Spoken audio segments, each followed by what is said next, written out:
তো আজকেও সকাল সকাল বেরিয়ে পড়েছি, আবার কাজে বারাসাতের দিকেই যাচ্ছি।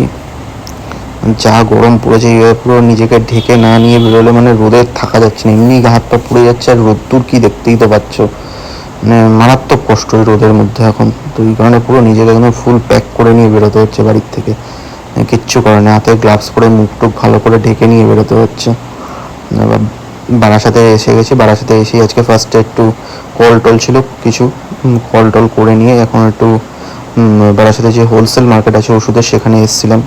কিছু কাজ ছিল, সামনে ক্লোজিং, বুঝতেই পারছো, অর্ডার পাতির কিছু ব্যাপার ছিল, তো সেইগুলোর জন্য নিয়ে এসেছিলাম হোলসেল মার্কেটে।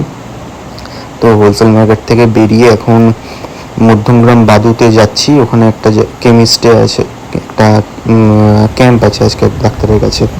তো এইখানে কেমিস্টে চলে এসছে, এখানে পেশেন্টও সব এসে গেছে, ডাক্তার এখন ঢুকে গেছে, পেশেন্টও সব বসে আছে কম বেশি, পেশেন্টের বাড়ির লোক। তো এখানে ক্যাম্প কমপ্লিট হয়ে গেছে। তো এখন আমার বারাসাতের দিকে চলে যাচ্ছে। বিকেলে অনেক কল টল আছে, তো বিকেলে কল টল মোটামুটি ছিল, তো তারপরে ব্লগ করতে পারিনি।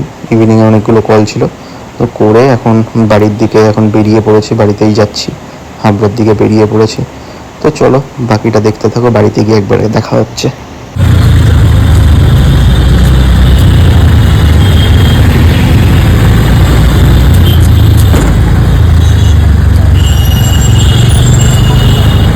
তো গাইস, এই এখন সবে বাড়ি আসলাম, এসেই ফ্রেশ ট্রেশ হলাম, হয়ে বসলাম।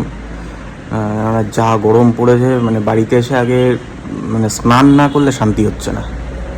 তো এই আজকে কাজকর্ম মোটামুটি শেষ সব, কালকে আবার সানডে, দেখা যাক কী হয়। তো চলো আজকে ব্লগটা এই অবধিই থাক, আবার কালকে দেখা হবে নতুন ব্লগে। So tata. ও বাড়ি আসার পর এইরকম সুন্দর বৃষ্টি আর হাওয়া, সেরা ওয়েদার।